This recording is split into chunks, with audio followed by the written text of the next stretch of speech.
بسم الله الرحمن الرحيم.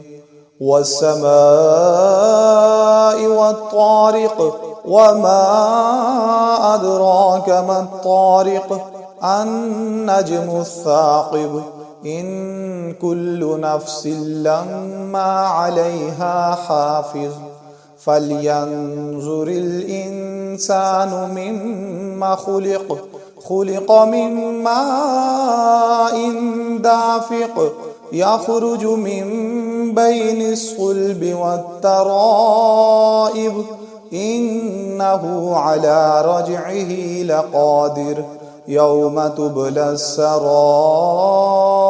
فما له من قوة ولا ناصر والسماء ذات الرجع والأرض ذات الصدع إنه لقول فصل وما هو بالحزل إنهم يكيدون كيدا وأكيد كيدا فمهل الكافرين أمهلهم رويدا.